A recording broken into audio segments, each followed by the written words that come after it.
A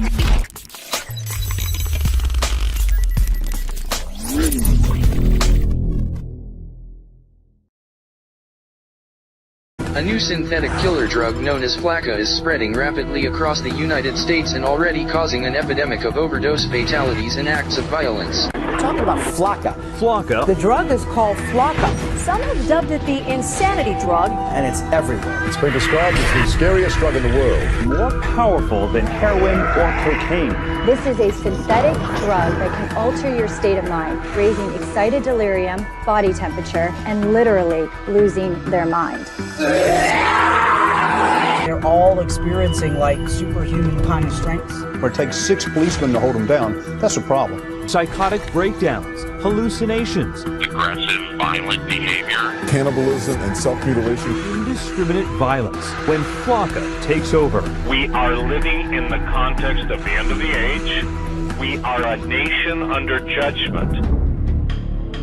Welcome to stage 1 of the zombie apocalypse. It's been long theorized that controlled substances can bring people closer to the spirit world. Sometimes, however, what comes out of that experience isn't what you'd expect. And right now, our society is being plagued, dominated by an epidemic of controlled substances. In the 1970s, people were talking about peace and love, but nowadays people are coming back from bad trips and total psychosis. The number of overdoses are up, as are the cases of total zombification, i.e. demonic possession.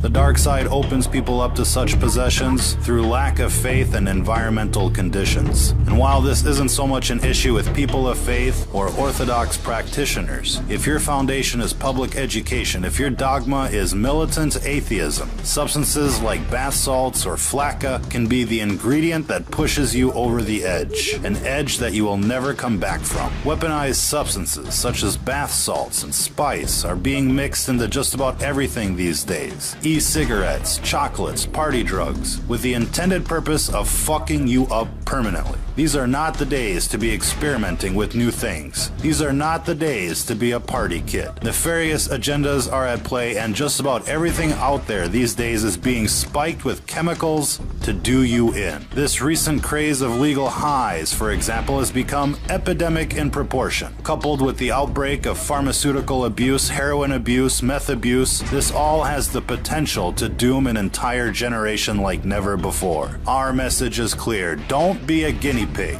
Whatever is out there circulating on the streets these days is experimental in nature. Cities are receiving experimental batches so that the effects can be recorded and analyzed. Now, we'd like to think that most of you out there have the common sense to avoid these types of substances. But if not, let this be a fair warning to you. If what you're into is not 100% natural, if your surroundings and mental state is not 100% positive, whatever you're thinking about is not worth the experimentation. Even alcohol has the potential of channeling in evil spirits. If you go to a liquor store, in British English societies, hard liquor is called spirits, and it's called spirits for a very good reason. Again, these are gateway substances, and when they're added to the atheist psyche, anything is possible. If you've ever seen somebody turn bright red while drinking, you're basically watching demonic forces take over. Most times, the affected individuals are unaware, and while most of us dismiss their drunken behavior as simply being drunken behavior, there is something else going on. The dark side is constantly trying to induce what's called mutation by design. It's the main reason why everything you buy is laced with chemical or unnatural substances. They call the food GMOs, with the intended purpose of changing the composition of people from a natural state to an unnatural state, from a natural vibration to an unnatural vibration. And while this gets into the metaphysics of the world at large, what you're seeing here isn't natural,